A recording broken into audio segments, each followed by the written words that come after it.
Everyone, welcome to NCERT easy explanation. तो आज के इस वीडियो में हम बात करने वाले हैं microbes in house hold product. This is the part second video from the chapter microbes in human warfare. ये 12th क्लास का बहुत ही इंपॉर्टेंट चैप्टर है, बहुत ईजी चैप्टर है। अगर आप इसको मतलब थोड़ा सा भी अगर इसको आप ध्यान से पढ़ लो ना तो इससे क्वेश्चन मतलब नहीं छूटेगा। ये इजी चैप्टर है, बस इतना ही कहेंगे। देखो बच्चों, इसमें बेसिकली 6 पॉइंट्स हैं। तो आज इसमें से सबसे जो पहला पॉइंट है, इससे पहले की जो वीडियो थी वो था introduction of the microbes in human warfare, वो ऑलरेडी अपलोडेड है। ये हमारी पार्ट सेकेंड वीडियो है, ठीक है। इसमें हम लोग ये देखेंगे कि हाउस होल्ड प्रोडक्ट के रूप में माइक्रोब्स किस तरह से, यानी कि हमारी रोज़मर्रा की ज़िंदगी में किस तरह से माइक्रोब्स हमारे लिए यूज़फुल हैं, ठीक है। तो सबसे पहले बच्चों, तुमने दही देखा होगा। घर में तुम दूध लाओ, ताज़ा दूध लाओ, उसमें अगर थोड़ा सा भी तुम बाहर से, मम्मी लोग बोलती हैं कि थोड़ा सा जोरन मिला दो, इसको आम भाषा में जोरन बोलते हैं, या फिर इसको आप हमारे टर्म में इसको इनाकुलम बोलते हैं या फिर स्टार्टर बोलते हैं। यानी कि नॉर्मल मिल्क तुम बाहर से मार्केट से लेकर के आओ, उसमें तुम अगर थोड़ा सा इनाकुलम मिला दो, यानी कि स्टार्टर मिला दो, यानी कि थोड़ा सा दही मिला दो, तो वापस से वो दूध जो है वो दही में कन्वर्ट हो जाता है, सूटेबल टेम्परेचर और सूटेबल अगर एनवायरनमेंट है तो। और इस तरह से देखा जाता है कि जो दही के अंदर उसकी दूध की जो क्वालिटी है, जब वो दही में कन्वर्ट होती है तो उसकी न्यूट्रिशनल वैल्यू बढ़ जाती है। क्या होता है कि उसमें विटामिन B12 जो होता है वो इंक्रीज़ कर जाता है। इसके अलावा जो स्टमक है हमारा, स्टमक के अंदर भी जो कुछ बैक्टीरियाज होते हैं जो कि बहुत इंपॉर्टेंट रोल प्ले करते हैं और बहुत सारे डिजीज़ को रोकने में हेल्प करते हैं। कहने का मतलब ये है कि हाउस होल्ड में भी माइक्रोब्स हमारे लिए बेनिफिशियल हैं। एक बैक्टीरिया का एक ग्रुप है, that is lactic acid bacteria, that is lab, जो कि मिल्क प्रोडक्शन इसी का एक मतलब कंपोनेंट है। लैक्टोबैसिलस इसी ग्रुप से आता है, लैक्टिक एसिड बैक्टीरिया से। और इसके अलावा ये क्या करता है, वही दूध वाला जो मैंने अभी एग्जांपल दिया वही है, बेनिफिशियल रोल प्ले करता है।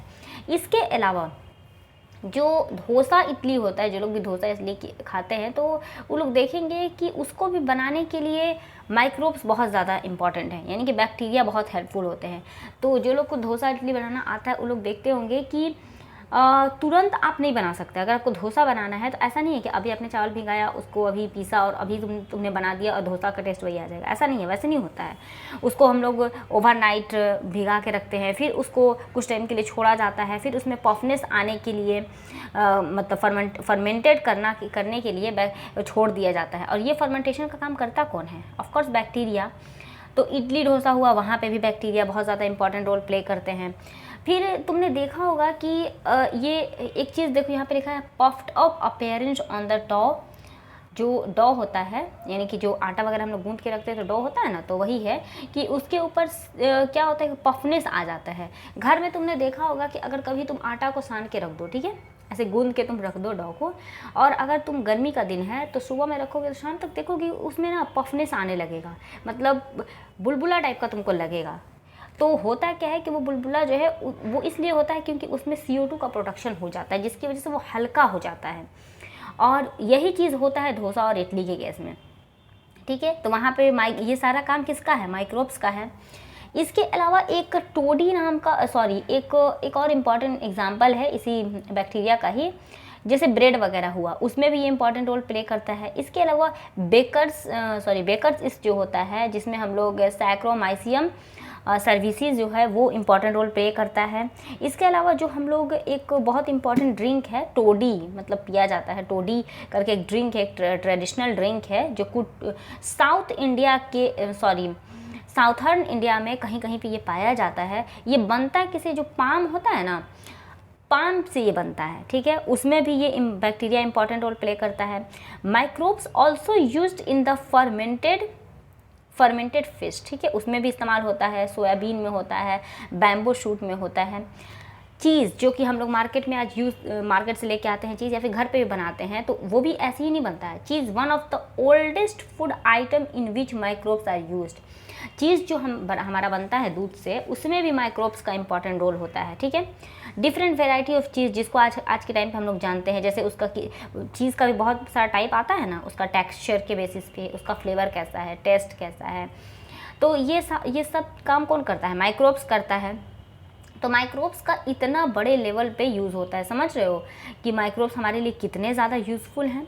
फिर डिफरेंट वेराइटी ऑफ चीज़, ठीक है, वो हमने अभी देख लिया। इसके अलावा large hole in the Swiss cheese जो होता है उसके अंदर बड़े बड़े होल्स पाए जाते हैं। Are due to production of large amount of CO2। जो स्वीस चीज़ होता है जो मार्केट में मिलता है उसमें तुम देखोगे कि बड़े बड़े होल्स पाए जाते हैं। तो वो होल्स का जो रीज़न है वो है CO2 का प्रोडक्शन। और ये CO2 का प्रोडक्शन करता कौन है? बैक्टीरिया। कौन सा बैक्टीरिया करता है? दैट इज़ प्रोपिनियो बैक्टीरियम शर्मानी, ठीक है, ये एक बैक्टीरिया का नाम है। तो ये भी इंपॉर्टेंट है। फिर इसके बाद Roquefort cheese are ripened by growing species fungi on them. ये भी एक इम्पॉर्टेंट पॉइंट है। तो कहने का मतलब ये हुआ कि माइक्रोब जो है वो हमारे हाउस होल्ड में भी बहुत ज़्यादा इंपॉर्टेंट है। मिलते हैं अगले वीडियो में।